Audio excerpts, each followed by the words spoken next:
Universal health coverage is a global health agenda aimed at ensuring that all individuals and communities receive essential health services without suffering financial hardship.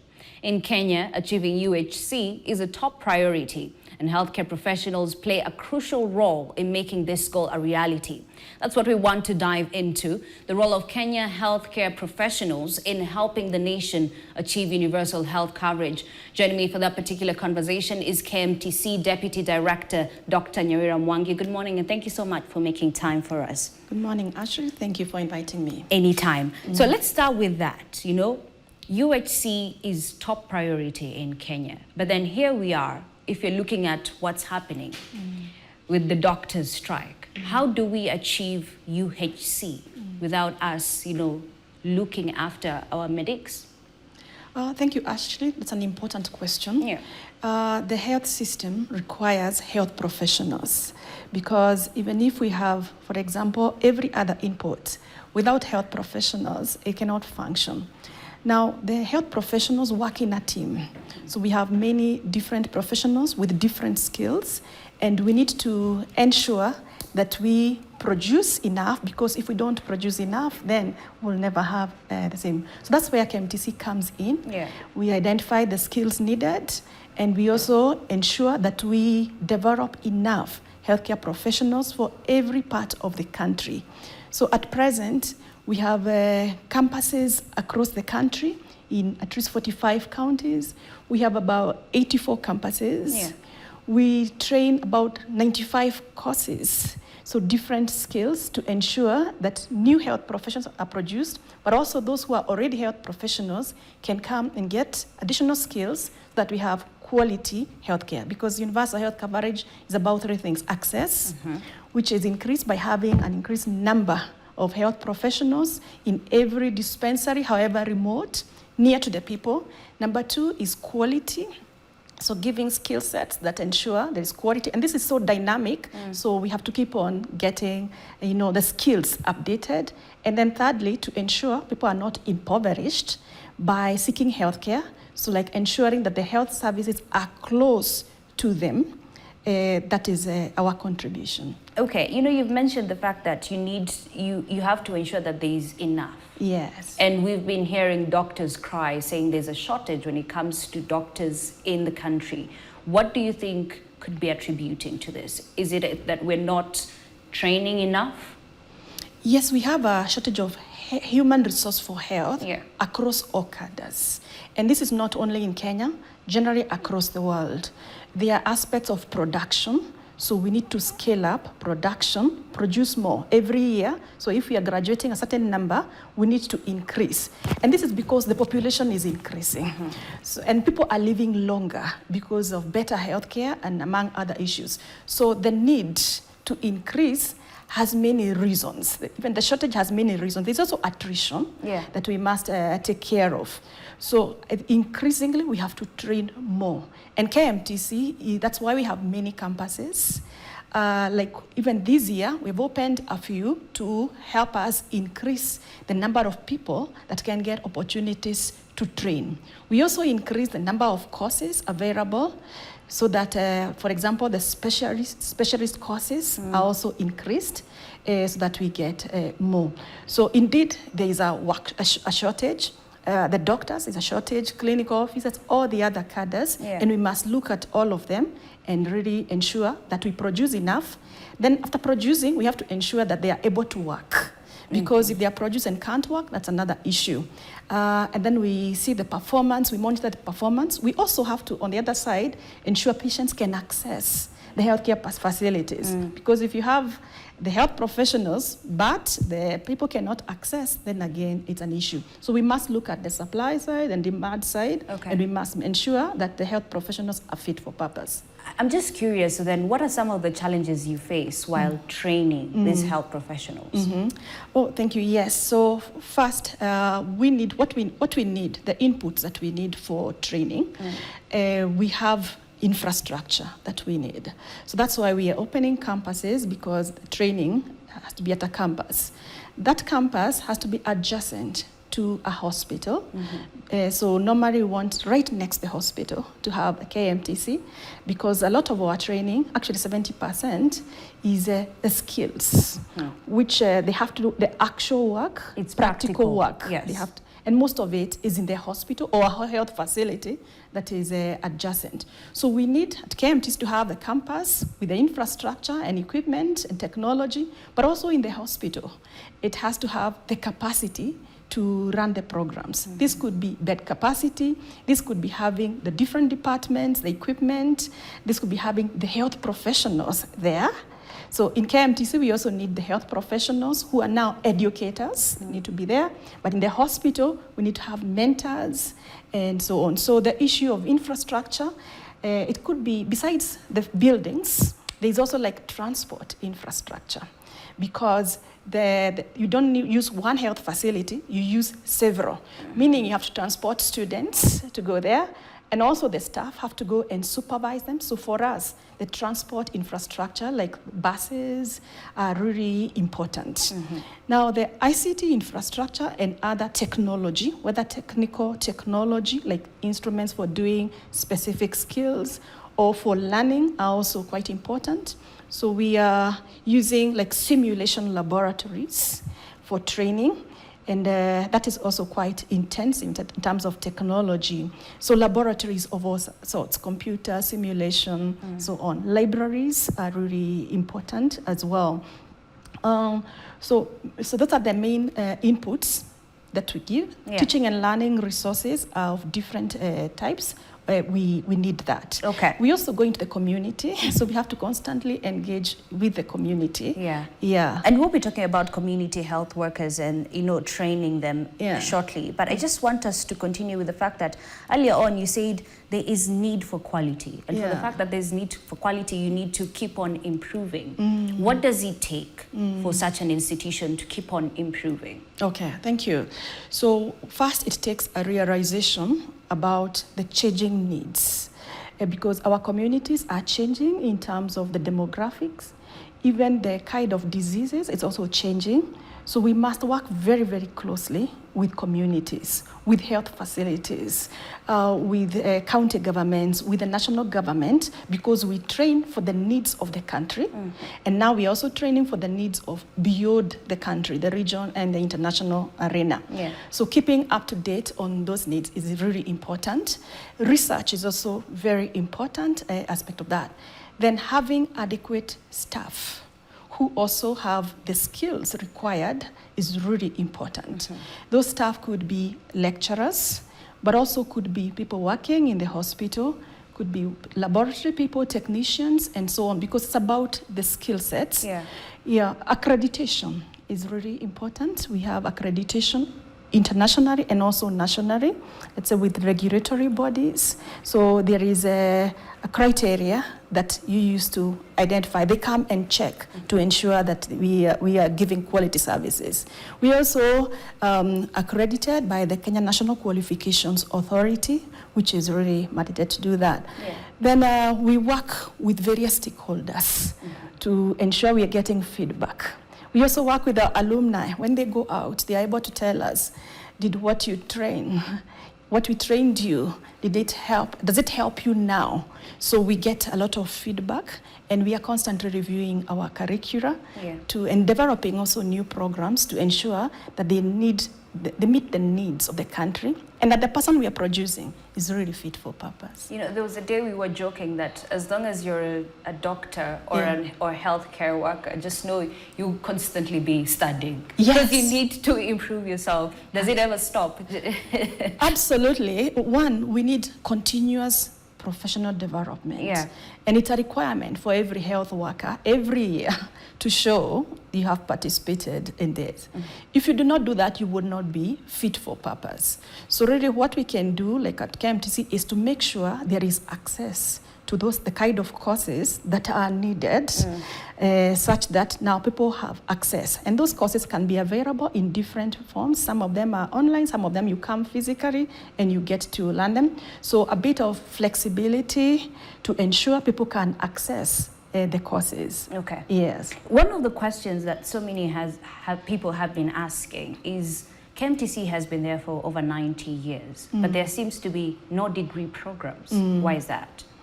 Well, KMTC, the mandate and the role of KMTC is to ensure we have a team with the right skill sets. And the skill, not every skill needs first as a degree.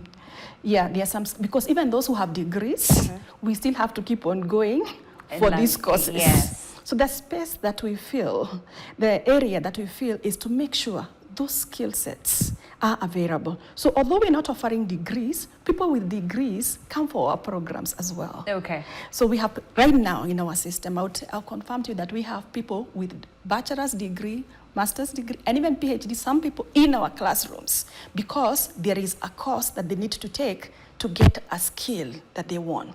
So the place that we feel is to make sure the skill sets in our healthcare team, are updated, they are available. Yes. And what about parallel programs? Because even that is not available. Okay, it's not available at the moment. At the moment, but we are saying we keep on growing according to the needs. So what's happening? Parallel programs would be offered in the evenings and on Saturdays, for example. Although we don't have parallel, we still have some courses that are offered in the evenings. So for example, we have people who are coming to do NCLEX. NCLEX is the course required, let's say, by nurses who want to migrate to the US or Australia, the places, they have to do an examination, an international examination. For that, they need preparation. Now, that kind of course, we offer it on an evening basis. So we have some courses that we are offering flexibly. Now, the regular programs, we don't teach them in the evening, but that time they are engaged in additional activities, some of them in the community, some of them co-curricular, extracurricular, because those are also important. However, we also respond to demand.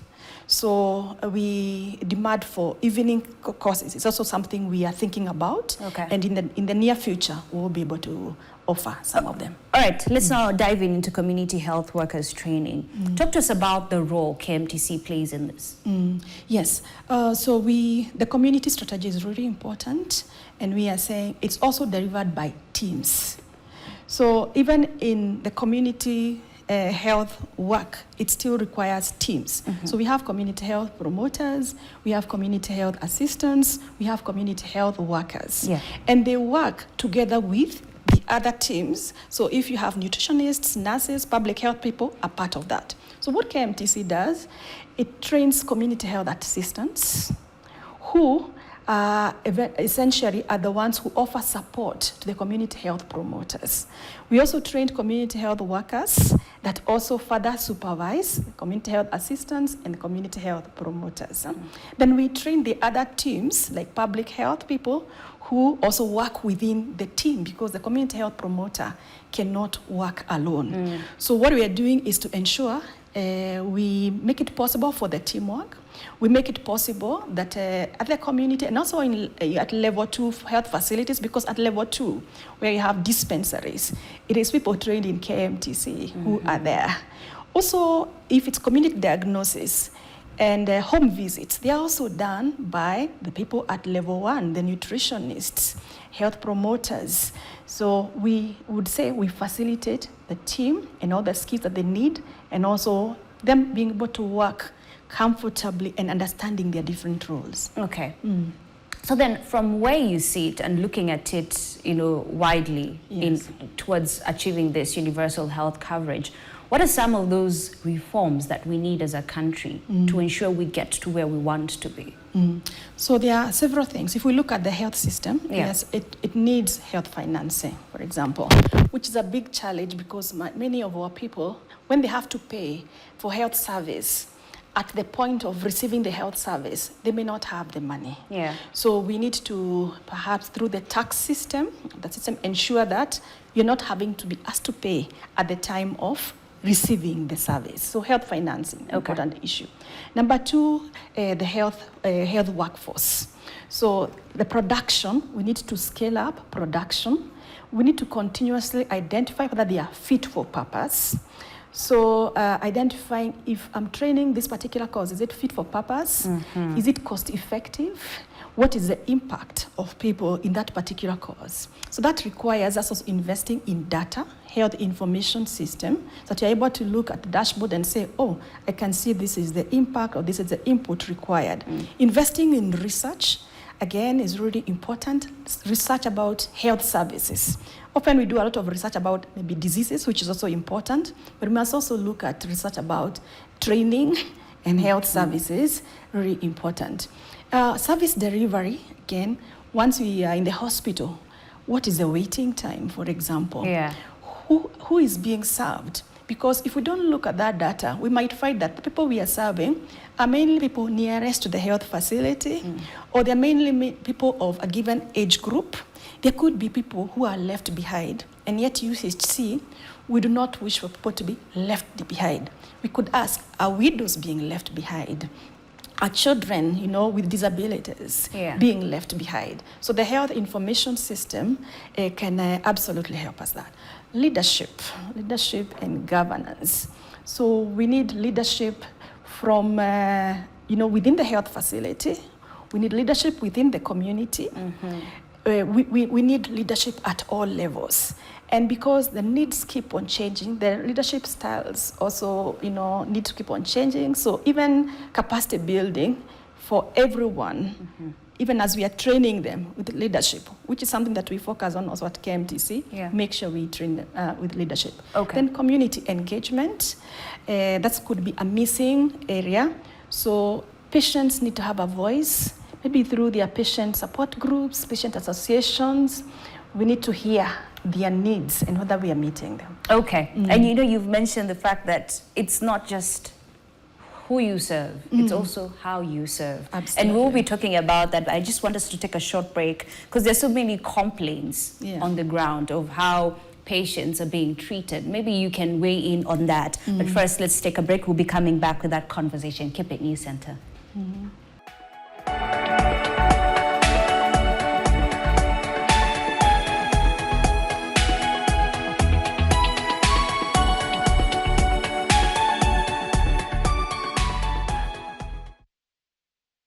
Welcome back and thank you for staying with News Center. We continue with our conversation, the role of healthcare professionals in achieving universal health coverage. And still with me is Dr. Nyawira Mwangi, who is the Deputy Director at KMTC. Thank you so much for still staying with us. Before we went for that break, we talked about the reforms that are needed. And you mentioned that we need to scale up production of professionals.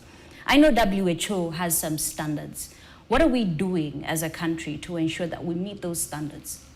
Thank you, Ashley. So yes, indeed, we have a population to serve, so we need to get enough density of health professionals. Okay. So we must produce enough and then make sure they are distributed across the country, not being distributed only in the urban areas. So as a start for the production, we need to expand our trainings. And expansion is in various ways. One, ensuring that you are reaching people from every group that maybe has not had access. Yeah. So for example, we know that people in the remote areas, like the arid and semi-arid areas, often may not have access. So like we work with the Build Zero program to have training, they have access, they are sponsored and they are able to access training for like enrolled community health nursing, and then they are able to go back and serve the people. So that's a way of expanding the training and then expanding the services. Okay. We also work with the UNHCR. They are also supporting training for refugees, training for people from Turkana County as one of the counties, and supporting them to get additional training. So the capacity that was already there, this is additional capacity that is being supported by partners so that we have more being produced every year. So we'll see in KMTC, if we look at the graduation trends, like last year, we graduated about 23,000 people into the health workforce. This year, we expect to do the same, and increasingly, both our admissions, like the next 5 years, we are expecting to increase every year by 1,000 or so. So we have a strategic plan that spells out that. It spells out how we can offer training flexibly, but also how we can increase the number of campuses and increase the number of programs offered in those campuses. For example, nursing has very high demand. Majority of the people who you'll hear saying they want to come to KMTC or they wanted to come and they haven't managed to come is perhaps nursing. It's really, there's a big demand. And nursing will continue to be necessary across the world. You know, it's not something that's going to, the need is going to disappear in the next few years. So we have made nursing our flagship program. Okay. That means we want, in all our 84 campuses, to offer nursing. And even right now, they've already begun offering some modules offered in nursing, even those that don't have nursing. Those that are already offering nursing, we want to increase the intake, the number of people that can come in at an intake, because we have 2 intakes in a year, so that in the end, more people can get access to the training possibilities. I also said we want to offer it also flexibly. Like there are those who come to specialize. They're already working in the field. Maybe I'm a nurse working in a hospital. I want to come and learn additional skills. For some of them, it is possible to learn when you're still in your health facility, that you don't have to take time off for 2 years, because our higher diploma programs are now 2 years. And you know, not every employer can allow you to go for 2 years. True. There's also an opportunity cost. So we also want to offer some of the programs like those ones flexibly to allow people to take them from the comfort of their homes or from their workspaces. Okay. So let's talk about service delivery. And especially right now, we're seeing a crisis in the health sector because of the ongoing strikes by different health workers. What role does KMTC play when it comes to ensuring continuity of service delivery, not only when there's a crisis, but in general overall? Okay, thank you very much. So health services are offered at various levels, right from level 1 to level 6. And in each of those levels, you have people from KMTC. And mostly, they are there at the very front line, offering the general services and offering also specialist services. So for example, let me take of a nurse. So across all those areas, you will need a nurse. Some of them are right, maybe at the family planning clinic or the maternal and child health clinic, you get a nurse trained from KMTC. But also if you go to theater, if you go to the intensive care unit, any service, you have somebody from KMTC. Also, those who are going to the community to give, maybe to check door to door, to give health education, they are from KMTC. So what we do is we ensure that we are offering different programs. That is why we have 7 faculties. And I've said we have 95 different courses we are offering, so that the different skill sets required by somebody who is giving eye care in an eye clinic, we have that. And the skills required by somebody who is going to talk to people in the community, we have that. We also offer medical camps and medical outreach programs. We work with the county governments and health facilities, so we work with partners to offer. So like some places which are very remote, you need to go there rather than waiting for the patient to come, and we do support that. We work also with patient groups so that we get to find out what are their needs. So for example, diabetes support groups, so that we get to know what is the issue, what is the limit with people with diabetes, and then we can direct them. We direct them to the referral places that they can go. So that is our role. Okay, let's talk about accessibility of healthcare, and not just in urban areas, but equally in rural areas. As a country, how best can we promote this, and what role does KMTC play in promoting accessibility to healthcare? Thank you. Very important question. Yes, indeed, we know that people in the urban areas and those in remote areas don't have equal access. And we're talking about equity, so that everybody gets the service that they need. So first, we have KMTC in even the remote areas, so that people from those areas, one, can access the training, but also people who go to those campuses already understand how to work within that environment. They do their community diagnosis in the neighboring area, so they are socialized. They already have the skills to work within those areas. So you will find that upon graduation, they can be posted to those areas, and they can be retained those areas. and then we support them by keeping a link with them, even our alumni there, so that when they need to come for additional courses, let's say higher diploma courses, they are able to come.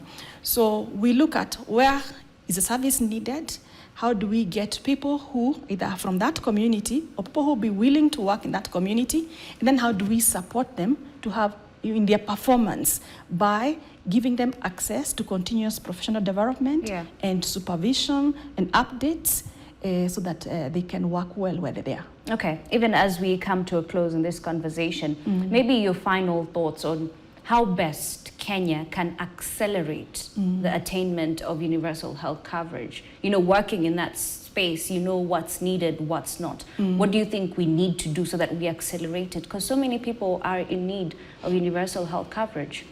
Thank you. So this is something that needs the input of all of us. It's multi-sectoral. So, yes, multi-sectoral, whole of government, whole of the private sector, everyone. It should not be left to the government.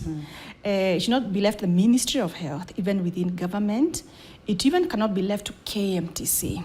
That's the first thing, all of us as a role. The second thing is we must all assess what our contribution has been. So like at KMTC, we are constantly now assessing how are we doing with training fit for purpose. In fact, the lens that we are looking at everything we do is about fitness for purpose, because that's our mission, to produce fit for purpose health professionals to meet the needs. So if we continuously evaluate that, we will be dynamic. We will not train the same way we were training. Our health sector is also dynamic. The needs are constantly changing. So we must look at that broad lens, as well as the bigger picture, as well as the small picture. If we look at only the big picture, we'll miss some things. If we look at only the small picture, we'll be too narrow. So for example, the questions we are asking, should people maybe migrate out of the country? Should we train for that, or should we train for here? The answer is we must train for both. Okay. Yes, if we look at only one lens, we will miss important contributions. So we must assess, if we are having a graduation, is it fit for purpose? If we are having admission, if we are having training, any policy of KMTC, we have to look at, are we fit for purpose? Okay. So we'll be bringing out this a lot, so that I'm sure since we have been here for almost 100 years, we feel it's our contribution. Yeah, 97 is no small feat. Yes. Absolutely. Okay. Thank you very much. I think that's a really good place to end it. Thank you so much, Dr. Nyawira Mwangi, who is the Deputy Director at KMTC. And of course, we'll continue with this conversation, how best we can improve our health sector in general. But thank you so much.